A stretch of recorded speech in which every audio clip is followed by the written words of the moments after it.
Buenas tardes a todos, bienvenidos. Estamos aquí reunidos, como saben, para la mesa redonda que tendrá por objeto un tema de gran actualidad y de gran interés, que es el análisis de los resultados electorales del último proceso que hemos realizado aquí en el país. Vamos a contar con la presencia de distinguidos expositores de la Universidad Andina. Empezaríamos con el doctor Carlos Larrea, docente de la Universidad Andina. Bueno, yo creo que voy a hacer una presentación desde abajo porque tengo unos mapas. La presentación básicamente se propone comparar dos elecciones, que son las del 2013, la elección presidencial, y lo que conocemos hasta ahora, porque los datos no son definitivos de lo que se ha escrutado hasta, me parece, ayer de mañana, sobre la elección reciente para dignidades seccionales. Pero también vamos a dar una perspectiva un poco más larga del tema central, que es el apoyo a Alianza País, evidentemente. Es difícil comparar las elecciones porque en la elección del 2013 era una elección presidencial. El contexto además hacía que la oposición estaba extremadamente fragmentada. Y la siguiente es una elección seccional. Y en el Ecuador, dada la enorme influencia de enormes personalidades políticas, Velasco Ibarra, por ejemplo, no siempre es claro cómo las estructuras partidarias pueden o no permitir que el apoyo a una persona se transfiera a su partido. Y esto puede ser particularmente cierto en el caso de Alianza País. En todo caso, bueno, el propósito académico del ejercicio que tenemos es comparar las elecciones, o sea, salvando estos límites vamos a tratar de compararlas, ¿sí? Entonces, el tema central es el cambio en el apoyo a Alianza País en los 2 últimos años y lo vamos a analizar, vamos a tratar de ver, por un lado, su configuración regional. Evidentemente vamos a partir de una visión nacional y luego de la distribución social del voto en la medida en que eso es posible. Y finalmente vamos en la última parte de la presentación, a dar una visión muy breve de un trabajo que hemos hecho desde hace algún tiempo en la Universidad Andina del apoyo a Correa. Tenemos una base de datos a nivel parroquial que comienza en el año 2002, recoge todas las elecciones presidenciales y los referéndums en la década, y actualmente estamos incluyendo por primera vez una elección seccional por la importancia política que tiene. Entonces eso nos permite sacar algunas conclusiones interesantes. Hay un trabajo previo realizado desde hace algún tiempo. Sí. Bueno, aquí tenemos el mapa de la elección de Correa en el 2013.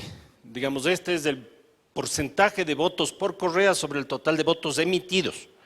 O sea, no es la versión jurídica del asunto, porque los nulos y blancos generalmente se desconocen, de acuerdo con la ley, eso está bien. Pero a nosotros nos interesa un análisis más sociológico, porque votar nulo o votar blanco es una opción, evidentemente. Entonces, desde ese punto de vista, aquí hay 2 cosas que vale la pena destacar. La primera es que, bueno, el apoyo es enorme. Correa obtiene una mayoría absoluta, 52%. Segundo, es bastante claro que en la distribución regional se configura un tipo de apoyo con una fuerte base costeña, cosa que Correa no tenía ni en el 2006, ni en el 2007, ni en el 2009. Esto es un fenómeno nuevo que aparece en el 2011. En la sierra hay 2 provincias con un enorme apoyo hacia Correa, que son Pichincha y Azuay, ¿sí? Y se ve claramente que los puntos débiles de Correa son, por un lado, la Sierra Central con una fuerte presencia indígena, donde se rompe la alianza que se mantuvo al principio entre Pachacutic y el gobierno, Alianza País, y por otro lado en la Amazonía obtiene resultados bastante más débiles, casi en general, ¿sí? Esto es un mapa bastante raro, porque en realidad la distribución por regiones en el Ecuador ya está completamente desfigurada, pero aquí hay, de alguna manera, esta presencia. Bueno, hemos mantenido una escala de verdes, amarillos y rojos, común para los 2 mapas, para ver qué pasó en este año. ¿Sí? Entonces el mapa que van a ver a continuación es exactamente el mismo mapa, pero el año siguiente.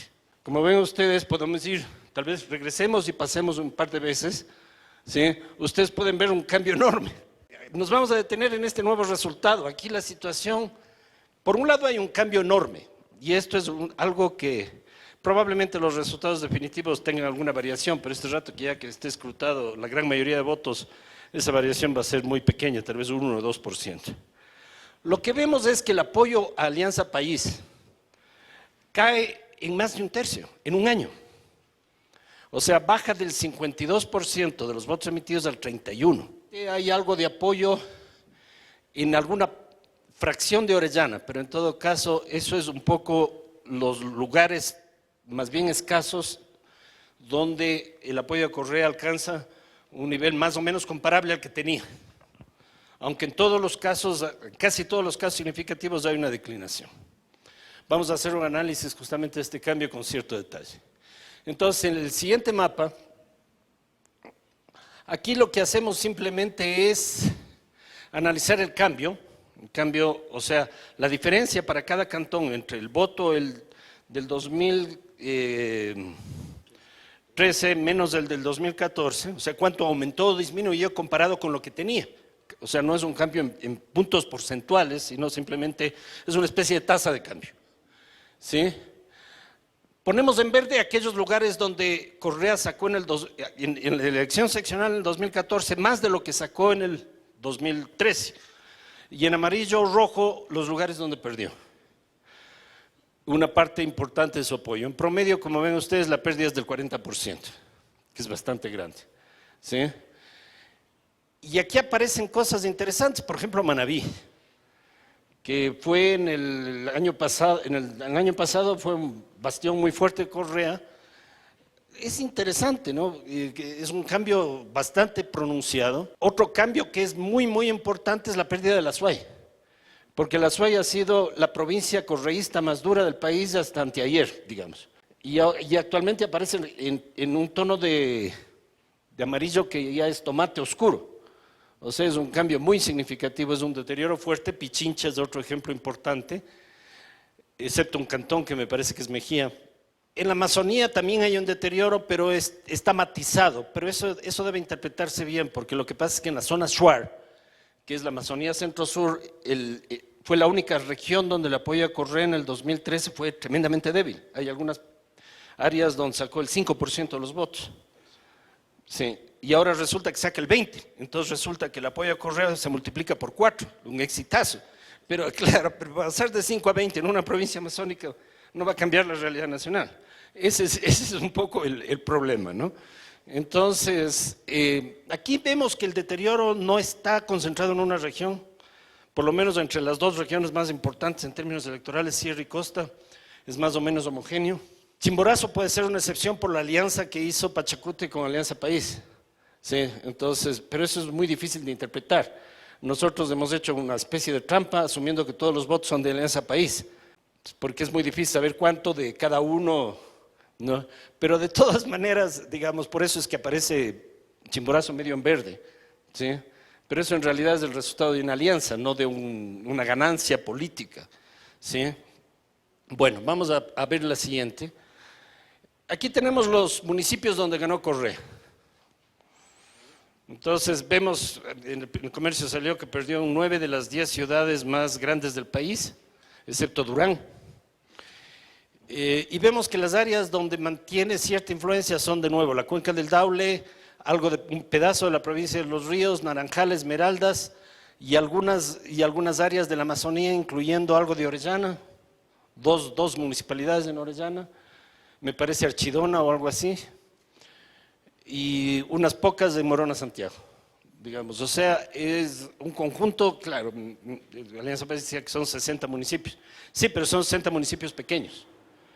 Entonces, eso es interesante porque no hay ninguna ciudad grande excepto Durán. No hay ninguna capital de provincia, más o menos significativa entre las ciudades de cierta población o de cierto peso electoral del país.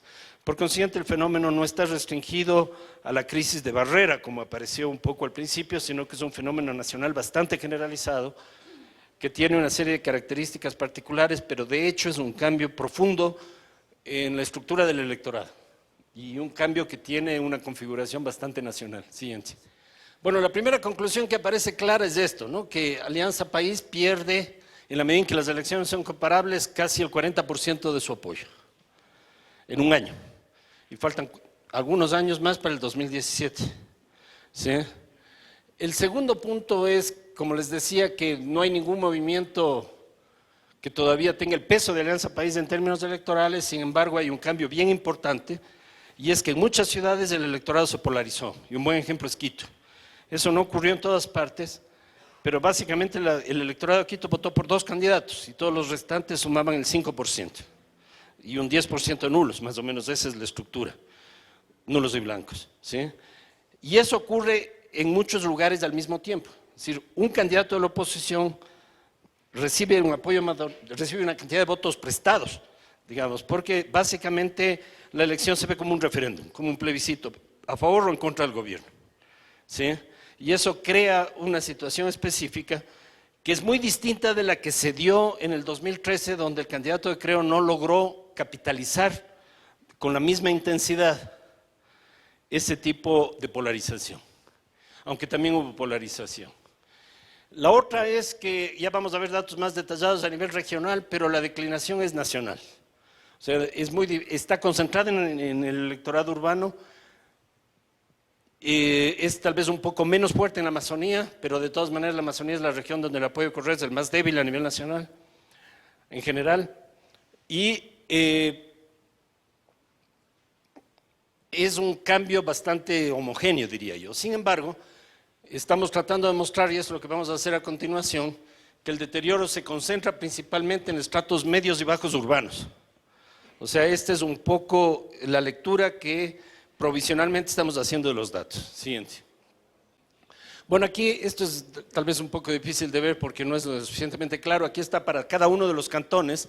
Es un cuadro bien interesante porque nos muestra el cambio entre, digamos, el porcentaje de apoyo a Correa en el 2014 que se mantiene, que no se ha perdido, comparado con el que obtuvo en el 2013. Hay algunos pocos cantones donde Correa sacó más, pero son, como les dije, tal vez 15 o 20 en el país, o sea, más o menos el 10% de los cantones, pero mucho menos de la población, porque muchos de ellos son amazónicos. Y en el eje de las X hemos puesto el estatus socioeconómico, para ver un poco qué relación hay entre las condiciones de vida del cantón y el cambio entre el 2013 y el 2014. Hemos puesto algunas ciudades, en general las áreas urbanas están hacia la izquierda porque los niveles de vida en las ciudades son más claros. Aquí pueden ver tal vez el caso de Quito, Cuenca, Guayaquil. En general, en las áreas urbanas grandes, más o menos Correa pierde el 40% de su apoyo. Y eso no es muy costeño ni muy serrano, simplemente parece ser algo característico que cruza al país en su conjunto. Aquí, bueno, es un pequeño modelo que hemos hecho, que de alguna manera tiene 2 líneas. La línea azul que está arriba nos representa el apoyo que Correa tenía en el 2013, ¿sí? Es decir, pero en el eje de las X también tenemos el estatus socioeconómico, o sea, hacia mi izquierda están los cantones más pobres y hacia mi derecha estarían los cantones con mayor nivel de vida. Entonces vemos que en general, además de que en el 2013 Correa obtiene el mejor resultado electoral que ha obtenido en todas las elecciones que se han dado desde el 2006, vemos que en general el apoyo a Correa subía con las condiciones socioeconómicas. Esto quiere decir que era un electorado básicamente conformado por actores urbanos. En las zonas rurales, dada el alejamiento que ha habido con Pachacútec y con básicamente la población indígena del oriente, el apoyo a Correa entre los estratos más pobres de la población, que generalmente son indígenas, en el 2013 era bajo. Es el único punto donde ha subido un poquito. Y sube en parte por cierto tipo de negociación clientelar en la Amazonía y en parte también por la alianza entre Pachacútec y Alianza País en Chimborazo, que como les digo estamos contando todos esos votos como correístas, ¿sí? Pero es muy pequeño, que es el triángulo verde que está allá. Y en el resto del mundo, digamos, está todo lo que se ha deteriorado, ¿no? La línea roja nos muestra la distribución social actual del apoyo a Correa. Entonces, esta área amarilla nos dice el deterioro. Entonces, la pregunta es, ¿ese deterioro cómo se explica en términos sociales? Y lo que vemos es que la caída es mucho más fuerte entre estratos, como les decía, más bien medios y altos. Es muy difícil sacar una estratificación social de la votación por cantones, porque hay un tema que se llama la falacia psicológica, o sea, tenemos el promedio de Quito. Pero bueno, por eso necesitamos pasar a una segunda etapa, que es hacer un análisis por parroquias, que nos va a dar un cuadro mucho, por estos resultados son doblemente provisionales. Pero en todo caso lo que se ve es que ese deterioro es un deterioro, para mi modo de ver hipotéticamente, principalmente urbano, pero no está cerrado ni concentrado en las principales ciudades, sino que se da también a nivel de ciudades intermedias y pequeñas. Y es menor en las áreas rurales. Esa es un poco la visión. Y que todavía Correa conserva una popularidad alta en ciertas zonas rurales de la costa, como veíamos, por ejemplo, los ríos, el Daule, Naranjal, que todavía siguen siendo, y algo de Esmeraldas que está como recuperando Alianza País. Más o menos es la configuración actual. Bueno, vamos a seguir. Y con eso, digamos, podemos pasar a ver un poquito, siguiente por favor, el cambio que se ha dado por regiones. Y aquí estos datos sí son bastante impresionantes, porque por ejemplo el apoyo a Correa en la sierra baja del 48 al 29. Observen ustedes, así gruesamente. Estos datos de nuevo no son absolutamente exactos, puede tener una variación del 1 o 2%, pero sí. En la costa, además no estamos considerando a las regiones por provincias, como generalmente se considera, sino por la altura del cantón. O sea, todos los cantones que están por debajo de los 1.500 metros les metemos en la costa o en la Amazonía, así pertenezcan a la sierra. El área de la Maná, por ejemplo, lo hemos puesto en la costa, y así sucesivamente. ¿Sí? La Amazonía baja de 32 a 24, observen, el cambio relativo es pequeño, pero en la Amazonía también declina. ¿Sí? Y a su vez, si vemos la Amazonía en el 2014, es la región con menos apoyo. Y en Galápagos la caída es impresionante, aunque en Galápagos hay 10.000 votantes o algo así, porque el apoyo a Correa baja del 61 al 25. Bueno, y en promedio, como vimos, pasamos del 52 al 31. Entonces, bueno, de aquí se ve claramente que hay una declinación bastante homogénea, que no es un tema concentrado en una región, pero que la Amazonía tiene sus particularidades, pero también hay declinación. Bueno, ahora vamos a ver muy rápidamente algunos mapas que nos dan un poco la evolución histórica del electorado de Correa, y he recogido algunas elecciones comenzando por la primera vuelta del 2006. En la primera vuelta del 2006 tenemos dos áreas donde Correa obtuvo un éxito impresionante al principio, que fueron Pichincha y Azuay. Y observen que esas áreas son las que está perdiendo este rato. Y ese es el cambio. Sobre todo en el caso de la Azuay, donde el apoyo ha sido mucho más polarizado. Siguiente. Aquí tenemos la segunda vuelta. Bueno, como estaba enfrentado a Noboa, perdió en la costa, y gana con una alianza con Pachacute, que es importante regionalmente, tal vez no por el número de votos, pero sí por la difusión regional del resultado, en la Sierra y en la Amazonía, con un fuerte apoyo en la Sierra Central. Excepto Tungurahua, que ha tenido una votación bien distinta del resto de la Sierra. Y sigue siendo muy fuerte en Azuay. El Oro vota muy fuerte, muy parecido a Azuay y Loja. O sea, hay como un sur del Ecuador que es mucho más fuerte que la división costa-sierra. Pasemos al siguiente. Aquí tenemos el voto de Correa el 2009, que ya se vuelve mucho más parecido al que mantuvo hasta la primera vuelta, es decir, hasta la elección del 2013. Es decir, es un voto centrado de nuevo en el norte y el sur de la sierra, pierden el área indígena y como que se va extendiendo un poquito hacia la costa y en general en la Amazonía tiene un apoyo muy débil, por distintas razones. Pero su zona más difícil resulta la Amazonía. Esto es el 2009. La siguiente elección que tenemos es, siguiente por favor, esta es el promedio del referéndum. Y aquí se da una configuración que se mantiene con muy pocos cambios, un cambio de nivel, que sube del 48 al 52, pero no es mucho, en el promedio de las 10 preguntas del referéndum del 2011. Aquí vuelve a concentrar su apoyo en la costa, mantiene a Azuay, una ganancia muy muy fuerte en el Oro, y Pichincha y algo del norte de la sierra, pero sigue teniendo un apoyo muy limitado en la Amazonía, salvando un pedazo de Orellana que es básicamente Coca y Aguarico. Entonces, ¿qué conclusión sacamos? Bueno, el apoyo regional a Correa, a diferencia de otros personajes políticos, cambia muy, muy fluidamente a lo largo del tiempo.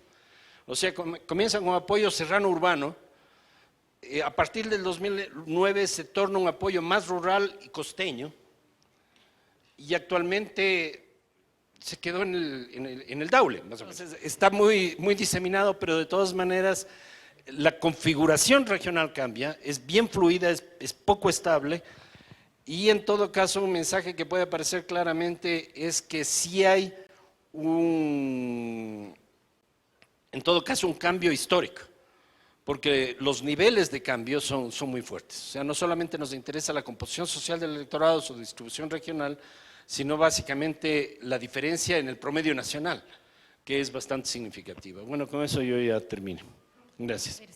Seguimos ahora con la exposición de Pablo Spina, también profesor de la Universidad Andina. Mi exposición se va a complementar con la de Carlos, porque él ha tratado de comparar dos elecciones que son realmente diferentes, sus implicaciones políticas. Bueno, perdió las capitales provinciales, ¿no? Sí, digamos, de las 24, digamos, el gobierno, la Alianza País en el año 2009 había ganado 10 capitales provinciales y además tres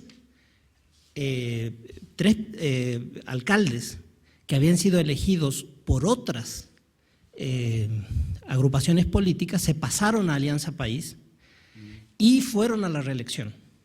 Entonces había 13 alcaldes de capitales provinciales que iban a la reelección por Alianza País y de ellos, de esos 13, solamente ganaron 2. El de San Cristóbal, Pedro Zapata, que era un social cristiano que se pasó a Alianza País y que ganó con 17 votos de diferencia. Y el otro es Anita Rivas, que era del Coca y que era de Pachacutic y se pasó a Alianza País. Y hay 2 alcaldías adicionales a esas 2 que, de las capitales provinciales que ganó Alianza País por primera vez, que son la alcaldía de Macas y la alcaldía de Esmeraldas. Entonces, Alianza País al final tiene ahora 4 alcaldías cuando había ganado 10, pero que en realidad perdió 11 alcaldías en la última elección entre las capitales provinciales. A ver, esto lo que configura en realidad es un traslado de la votación urbana hacia las zonas rurales. Y esto sirve para las elecciones locales. De hecho, Alianza País ganó en el año 2009 73 alcaldías en el país, puede llegar a 64.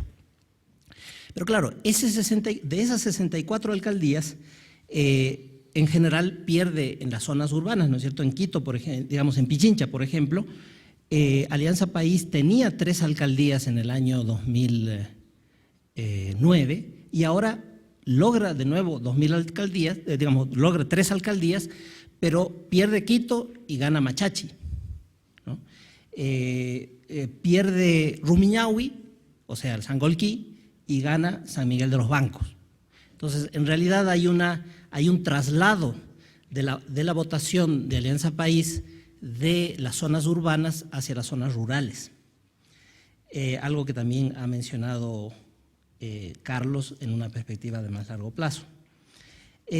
La segunda es que hay un reforzamiento de la tendencia que también observó Carlos de pasar de un voto serrano a un voto costeño. Entonces, Alianza País tuvo en el año 2009 36 alcaldías en la sierra y ahora en el año 2014 tiene 20 alcaldías. Mientras que en la costa tenía 31 alcaldías y ahora tiene 32 alcaldías. En la Amazonía pasa de 6 a 10 alcaldías. Sobre todo pierde en la Amazonía del Norte y gana en la Amazonía del Sur algunas alcaldías. Sobre todo en Morona, Santiago, donde obtiene 5. Entonces hay un traslado de la costa hacia la sierra y digamos, las cifras en la sierra son espeluznantes. Porque en Carchi tenía 3 y se queda con ninguna, en Imbabura tenía 6 y se queda con una, en Urcuquí. En Cotopaxi tenía 3, ahora tiene 2, en Tungurahua tenía 5 y ahora se queda con una, en Tizaleo. Chimborazo tenía 1 y ahora tiene 2, ahí es la única provincia donde crece. En Cañar tenía 3 y baja 1, en Azuay tenía 7 y baja 5 alcaldías, es decir, prácticamente en Loja tenía 5 alcaldías y se queda sin ninguna. Es decir, hay una pérdida impresionante de alcaldías en la sierra, mientras que en la costa crece el número de sus alcaldías en 3 provincias, en Esmeraldas, en Manabí y en Guayas. Y en Guayas es notable porque pasa de 4 alcaldías a 14 en la provincia de Guayas. Y no son todas rurales, como dice Carlos, sino que no es Daule, porque en Daule gana el Partido Social Cristiano, sino Durán y Milagro, que son alcaldías grandes y urbanas. Y hay que decir también que la diferencia entre Jaime Nebot y María de los Ángeles Duarte en el año 2009 era de 40 puntos, mientras que en Guayaquil la diferencia en el año 2014 es de 20 puntos. Es decir, que en toda la provincia del Guayas hay un crecimiento muy importante de la votación total y también del número de alcaldías. Entonces, bueno, ¿quiénes son los ganadores? Bueno, curiosamente los ganadores son, bueno, lo conocemos bien, Avanza, que pasa de nada a 31,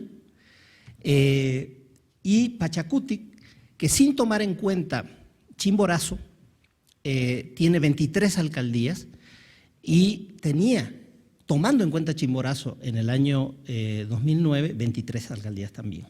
Entonces Pachacutic se mantiene. Además, Pachacutic recupera la alcaldía. Digamos, hay otro detalle, y es que el gobierno de Alianza País se había planteado 3 áreas estratégicas en estas elecciones. Quito, Guayaquil, digamos, no porque lo diga yo, sino porque lo dijo el propio presidente Correa, que eran Quito, Guayaquil y las zonas mineras. Y perdió en todas, porque, digamos, perdió en Quito, perdió en Guayaquil y perdió en las zonas mineras con los 3 prefectos que se habían manifestado en contra de la explotación minera en sus territorios, que son el prefecto de la Suay, el prefecto de Zamora Chinchipe y el prefecto de Morona Santiago.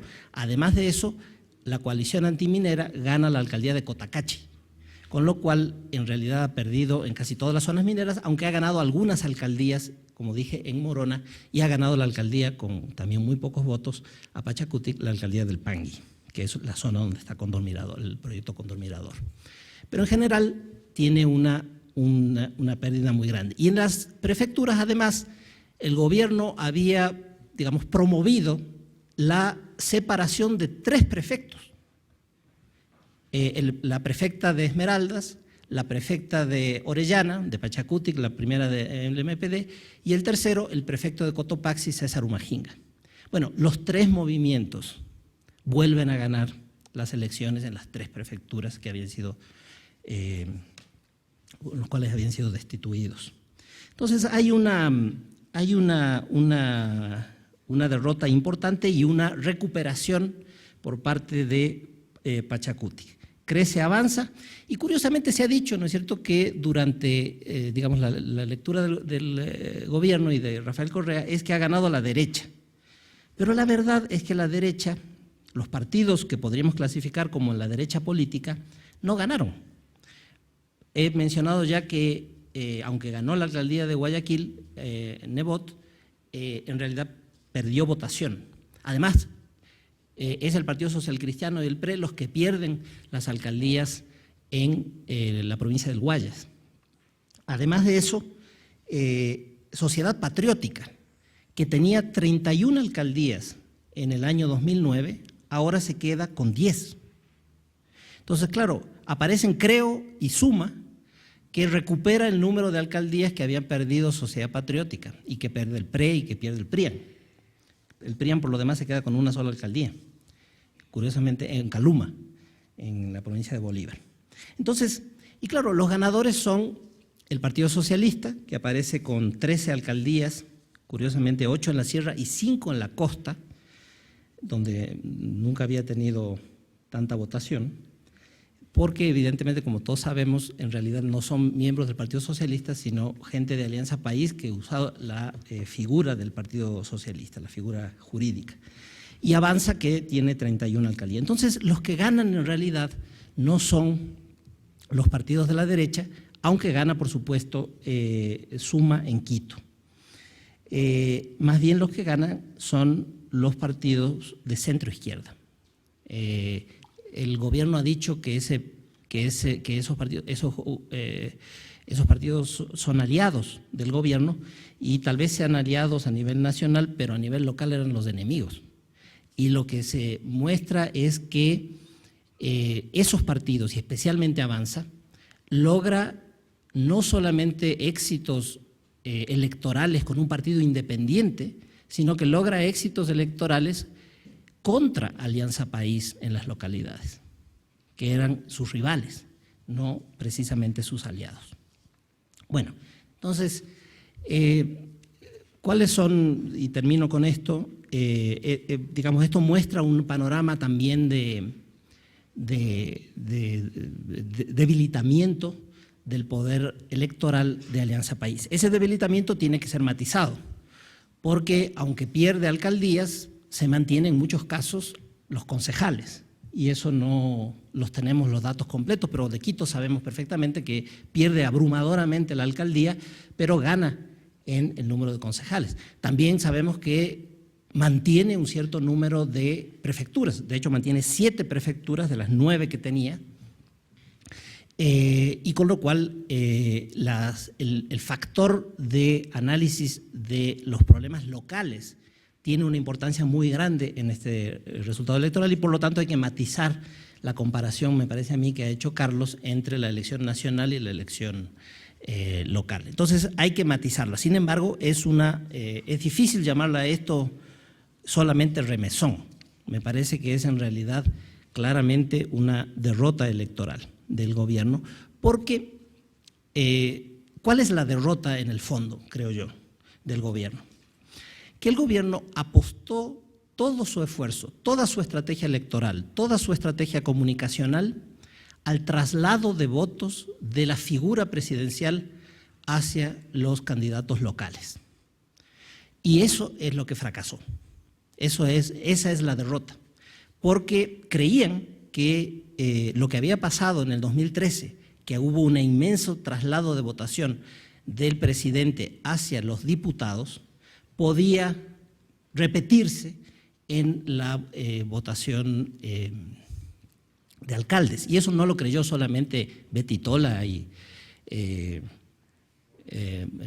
Galo Mora, eso lo creyó el presidente de la República.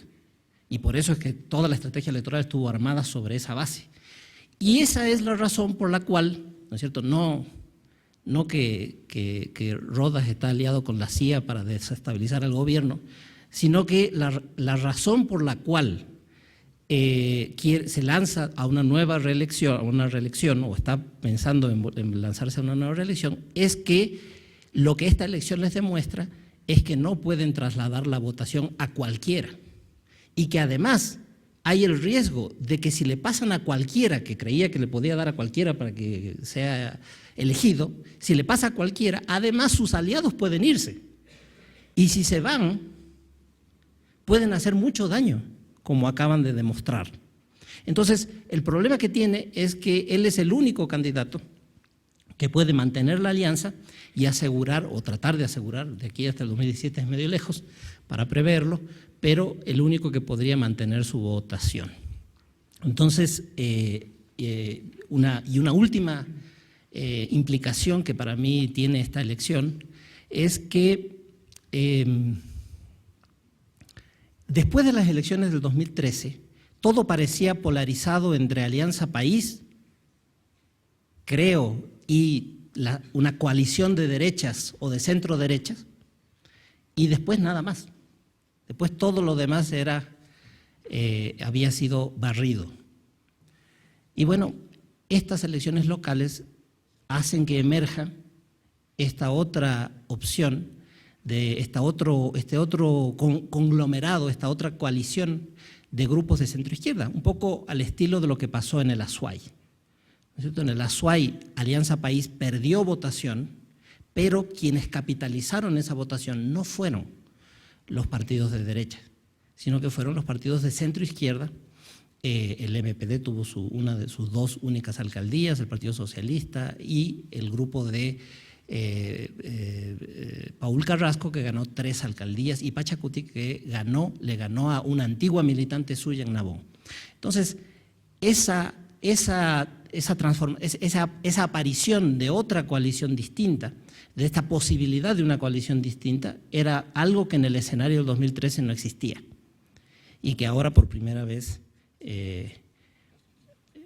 aparece en el horizonte un posible diferente. Gracias. César Montúfar, director del área de estudios sociales y globales de la Universidad Andina. Creo que además político activo, ¿no? Como ustedes conocen, y de oposición, así que mi análisis siempre va a estar sesgado políticamente. Antes de comenzar quisiera decir algunas cosas. Primero, como bien lo han dicho tanto Carlos como Pablo, los resultados ahorita son todavía provisionales y creo que mucho de nuestro análisis va a cambiar cuando tengamos una visión clara de lo que sucedió a nivel de concejales y también juntas parroquiales, que me parece que es una dimensión muy importante. Segundo, creo que en realidad, y eso es lo interesante de estos debates, yo no tengo una percepción de que las cosas cambiaron mucho y eso es lo que voy a tratar de demostrar. Si es que miramos el tema desde la perspectiva desde la que quiero yo basar mi análisis, que es un análisis sobre el sistema de partidos, el sistema político que en el Ecuador se está consolidando, se estaría consolidando. Así que quizá mi exposición va a ser un tanto distinta en el sentido de tal vez argumentar que a pesar de que los números son contundentes, quizá en un análisis más cualitativo las cosas no son tan diferentes como parece. Yo quiero básicamente tratar de responder tres preguntas: ¿qué pasó? ¿Por qué? ¿Y qué implicancias tendría hacia el futuro? Esta es una elección un poco inédita porque con Carlos conversábamos antes de llegar acá, mientras veníamos, todos reclaman victoria. Ganó el presidente, si es que se mira el número de alcaldías y posiblemente juntas parroquiales. Ganó la derecha, si es que uno mira las mayores circunscripciones territoriales y principales de alcaldías. Ganaron organizaciones que eran aliadas al gobierno, si es que uno piensa en socialismo, Pachacuti y sobre todo Avanza. Ganaron quienes están luchando por mantener el registro electoral, si es que uno piensa desde la perspectiva del socialismo, del mismo Creo, y quizá el MPD, aunque el MPD creo que con esto ya desaparecería, pero es decir, es raro porque todos han ganado, ¿sí? Por eso es que me parece que quizá lo más importante en este momento es analizar lo que sucedió el 23 de febrero, tomando 2 precauciones.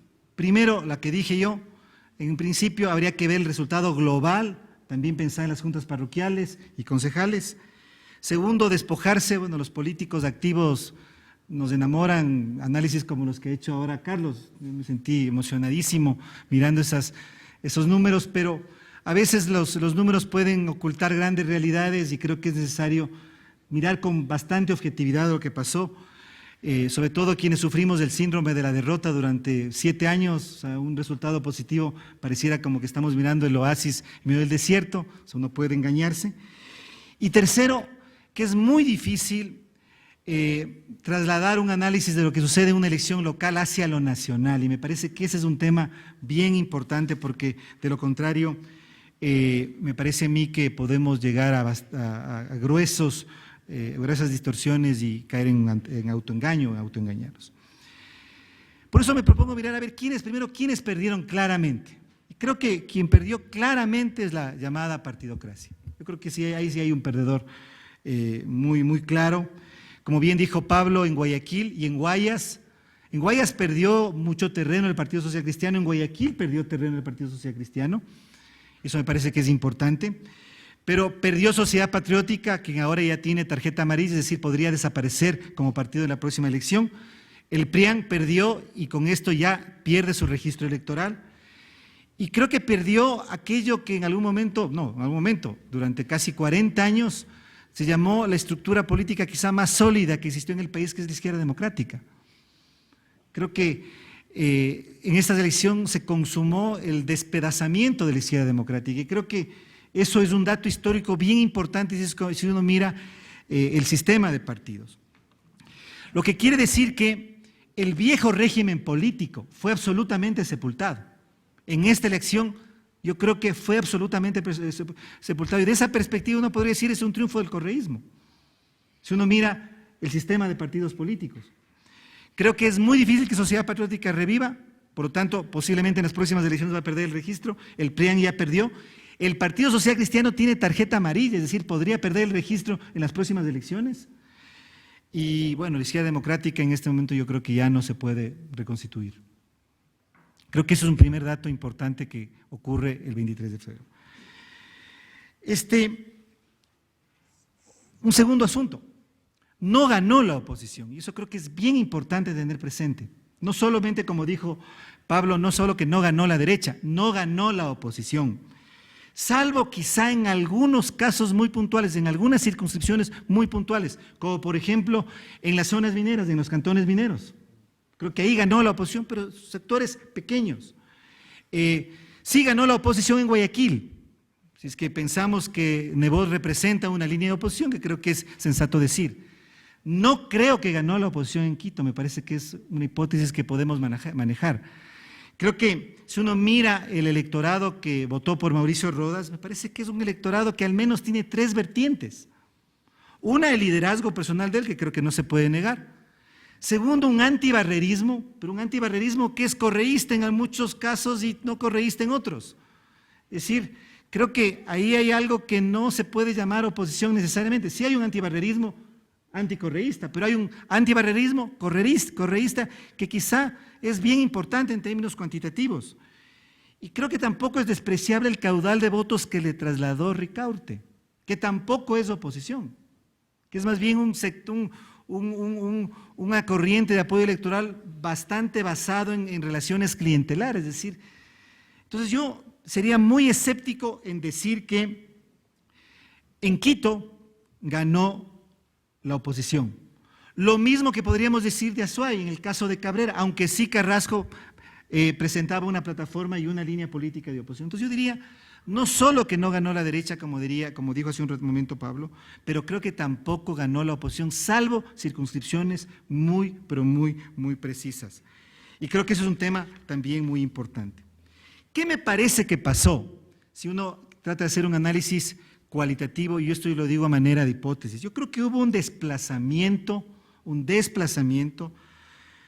de una votación importante que yo podría decir es un llamado, le podría yo llamar un correísmo moderado, que votó por aliados del gobierno en gran medida, que no necesariamente se fue hacia la oposición y que posiblemente sigue siendo correísta, es decir, los grandes ganadores, Pachacutic, Avanza, Pachacutic, el Partido Socialista, son parte del mismo proyecto político, tal vez Pachacutic con mayores matices que el proyecto imperante, que el proyecto dominante.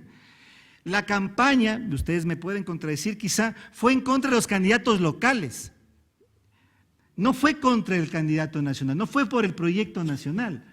Es decir, me parece que hubo un desplazamiento del correísmo moderado hacia aliados del gobierno. Lo cual no quiere decir necesariamente entonces que hubo un gran cambio en el escenario político ecuatoriano. Es decir, perdió Alianza País. Y la votación fue en contra de Alianza País y en muchos casos a favor de aliados del gobierno. Incluso si uno mira en Quito, el discurso político de Mauricio Rodas, no solamente para esta campaña, incluso desde la campaña presidencial, no es un discurso de oposición. Es un discurso mucho más amplio, mucho más fresco, no basado en polarizaciones ideológicas. Entonces, yo diría, en realidad, hubo un desplazamiento de la votación correísta hacia, no los actores de oposición, no hacia la derecha, sino fundamentalmente a aliados del gobierno. Yo quizá, y diría aquí, para mí Suma es una interrogante que habría que analizarla con mayor detalle. Sin embargo, como en la política hay siempre azar y siempre hay sorpresa, lo inexplicable para mí desde un análisis más cualitativo es por qué Correa se metió tan fuerte en la campaña. Porque bien podría ser que Correa se mantenga aparte, pierdan sus candidatos, pierda Alianza País, y él no asumía el costo electoral que asumió al haberse puesto sobre los hombros la elección, al haber amenazado que si perdía en Quito casi se venía el fin del mundo poco tiempo después. el haber hecho las elecciones, haber transformado estas elecciones locales casi en un plebiscito sobre él. No necesariamente su gestión como presidente nacional, sino posiblemente su gestión, más bien su intervención directa en la campaña. Yo creo que hay un matiz que habría que analizar. Claro que Correa se metió, claro que él asumió el costo de la derrota, pero esa derrota no necesariamente es a él como presidente o como líder nacional. Posiblemente es a él como candidato que suplantó la identidad a sus candidatos locales y regionales, que me parece a mí, yo creería que es una hipótesis que habría que investigar o que habría que analizar con un poco más de detalle. En esa perspectiva, entonces, yo me preguntaría por qué pasó todo esto. Y yo diría algunas cosas que me parece quizá es importante. Quizá uno mira, no solamente cuantitativa, sino cualitativamente, se ve que hay una caída de Alianza País. No podemos saber en este momento si es una caída del presidente, a pesar de cómo él asumió la elección y se puso él como candidato. Pero posiblemente la mayor derrota que tiene el gobierno es frente a sus propias expectativas. Creo yo que Correa, Alianza País, han estado solamente acostumbrados a ganar, y a ganar cada vez con más. Y me parece que en realidad, y eso explica el comportamiento sectario, los errores tácticos y estratégicos que cometieron en la campaña, su sectarismo de excluir a sus aliados, ellos posiblemente pensaban esta elección como una consolidación del poder y la representatividad que ganaron en el 2013. Pero en el 2013 hay un error estadístico que en gran medida se explica por cómo el método de asignación de escaños sobrerepresentó a País en la Asamblea Nacional. Porque País obtuvo con el 54% de los votos, en este caso excluidos nulos y blancos, el 74% de la representación. Entonces aquí había una falacia, y yo creo que ellos se creyeron esa falacia, esta distorsión que estaba en el método de asignación de escaños. Y ellos iban, me parece a mí, la expectativa, la estrategia iba a consolidar ese mismo triunfo contundente a nivel local, cuando en realidad la votación en el 2013 no había sido esa. Yo creo que ahí hay un tema que habría que analizar con mayor profundidad.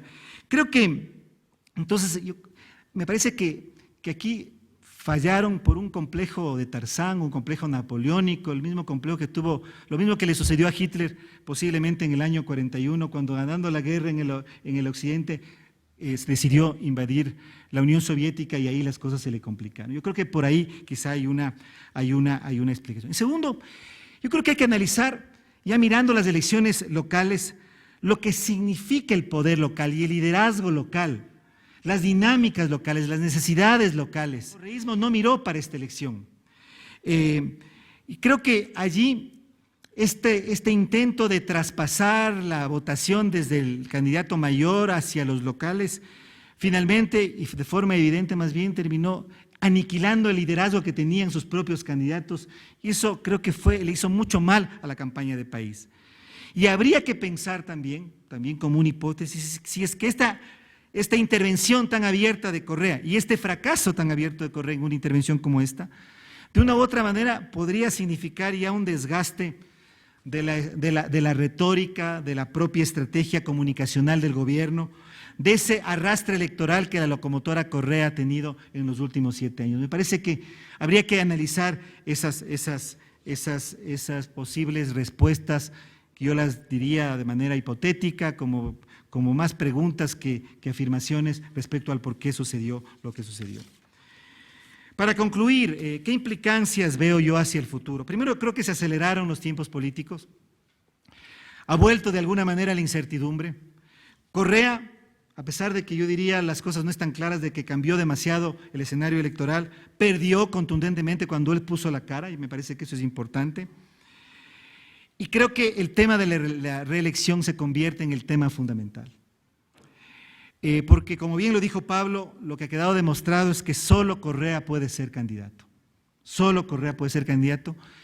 Y creo que le vienen años difíciles en lo económico, le van a venir años difíciles con gobiernos locales que no necesariamente van a mantener una situación de sumisión, y creo que le vienen años difíciles también al interior de su propio movimiento. Es decir, las cosas por primera vez a Correa y al correísmo le vienen como viento en contra. Sin embargo, diría yo, el sistema de partidos que se está fraguando en el país, yo diría que no ha cambiado mucho. Mi hipótesis es que en el 2013 el Ecuador, como que luego del derrumbe del sistema, del régimen político, de la llamada partidocracia, consolidó algo, siguiendo a Giovanni Sartori, que podríamos denominar un sistema de partidos hegemónico. ¿Cómo funciona un sistema de partidos hegemónico? Es un partido donde hay un solo partido que es el partido fuerte y tiene partidos satélites, y hay partidos satélites. Avanza claramente es un partido satélite, el socialismo es un partido satélite, y Pachacuti está en esa línea de oposición y partido satélite. A mí me parece que algo que podría darse es que Suma también se convierte en un partido satélite. Es decir, representando sectores que ideológicamente no son parte del proyecto original, pero que de una u otra manera van a entrar a esa misma dinámica de luchar por lo local sin cuestionar el poder nacional. En un sistema de partidos hegemónicos no hay oposición posible, hay solamente aliados del gobierno que pueden discrepar, pero comparten el proyecto general. Y me parece que eso podría estarse consolidando en el país. Es decir, si en el 2013 se avanzó hacia la construcción de un partido hegemónico, creo que lo que ocurrió en el 2014 no cambia esa realidad. Solo con un tema que me parece que es un tema importante, y es que si algo se demostró en esta elección es que Alianza País no es un partido, no es un movimiento. Es decir, para que haya un sistema de partidos hegemónicos es necesario un partido hegemónico o un movimiento hegemónico, y eso es lo que está fallando. Lo que hay es un caudillo, lo que hay es un liderazgo fuerte. Yo creo, me parece muy acertada esa visión de Felipe Urbano, un gran activismo estatal personalizado, ¿sí?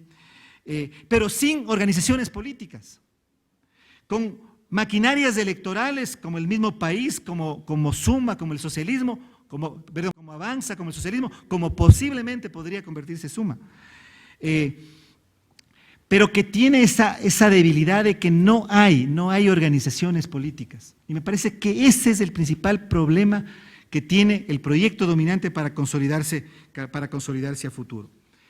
Por eso es que creo yo que en los próximos años mucho va a depender de cómo se organiza el escenario político. Me parece que la estrategia del gobierno, desde la perspectiva de ellos adecuada, es nuevamente dibujar el escenario político con la línea divisoria entre izquierda y derecha. Porque lo que Correa busca es hegemonizar como caudillo, con organizaciones políticas muy débiles, todo lo que no sea derecha. Y mientras así se organiza el escenario político, Correa siempre va a ganar. Porque los sectores que no están con él desde el lado del centro izquierda hacia la izquierda, jamás van a estar con la derecha. Ese ha sido el éxito retórico, político, desde el cual Correa ha logrado triunfar desde el 2007 en adelante. Sin embargo, me parece a mí que en realidad, como vemos, como podríamos destacar un análisis más fino de lo que ocurrió, el problema en el Ecuador no es izquierda o derecha. La derecha en gran medida está derrotada, está en proceso de declive. Me parece que el problema principal es aquí qué tipo de democracia queremos vivir, qué tipo de sistema político queremos vivir. Me parece que, por lo tanto, si es que el escenario político, en vez de dividirse entre izquierda y derecha, se divide entre varios proyectos democráticos que pueden articularse y un proyecto autoritario, el resultado va a ser diferente de aquí hacia el 2017. De todas maneras, como les digo, me parece, más allá de lo que dicen los números y las presentaciones de mis compañeros han sido contundentes, creo yo que en el 23 de febrero las cosas no cambiaron mucho. Y en realidad, el proyecto dominante sigue presente, no ha sido cuestionado.